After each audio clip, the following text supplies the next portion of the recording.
দেশজুড়ে আবহাওয়ার চরম অবনতি, 20টি রাজ্যে ভারী বৃষ্টি ও ঝড়ের সতর্কতা।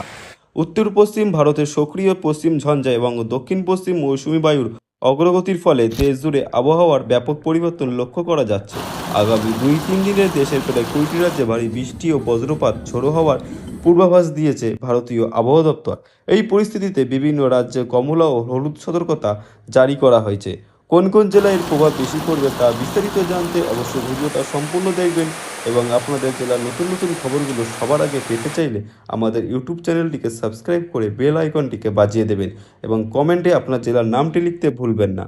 পশ্চিম ঝঞ্ঝার প্রভাবে জম্মু কাশ্মীর, লাদাখ, হিমাচল প্রদেশ, উত্তরাখণ্ড, পাঞ্জাব, হরিয়ানা, দিল্লি, রাজস্থান এবং উত্তরপ্রদেশে ব্যাপক বৃষ্টিপাতের সম্ভাবনা রয়েছে। অনেক এলাকায় ঘন্টায় 50 থেকে 70 কিলোমিটার বেগে ঝোড়ো হওয়ার শিলাবৃষ্টি হতে পারে। দিল্লি এবং উত্তরপ্রদেশের ধূলিঝড়, রাজস্থানে দৃশ্যমানতা কমে গিয়ে যান চলাচল ব্যাহত হওয়ার আশঙ্কা রয়েছে। পাক মৌসুমি বৃষ্টির জেরে ইতিমধ্যে নবী মুম্বাইতে ভূমিধসের ঘটনা ঘটেছে। পাশাপাশি দক্ষিণ ভারতে তামিলনাড়ু, পুদুচেরি, করাইকালে এবং উত্তর পূর্বের আসামে আগামী কয়েকদিন ভারী থেকে অতি ভারী বৃষ্টি সতর্কতা জারি রয়েছে। এই সামগ্রিক আবহাওয়ার পরিবর্তনে আজ এসে পড়েছে পশ্চিমবঙ্গে। দক্ষিণবঙ্গে 13 ও 14 জুন প্রক্ষিপ্তভাবে বজ্রবিদ্যুৎ সহ বৃষ্টির তীব্রতা থাকবে। আকাশ মূলত মেঘলা থাকার পাশাপাশি কোথাও কোথাও দমকা হাওয়া বইতে পারে।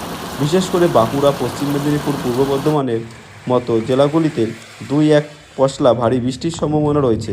আজ অর্থাৎ 13ই জুন রাজ্যের পশ্চিমাঞ্চলের দেশগুলিতে বজ্রবিদ্যুৎ প্রবণতা আরও বেশি থাকতে পারে। মূলত শক্তিশালী পশ্চিমা ঝঞ্ঝার সঙ্গে মৌসুমী বায়ুর মিতক্রিয়া তীব্র হাওয়ার সৃষ্টির প্রধান কারণ।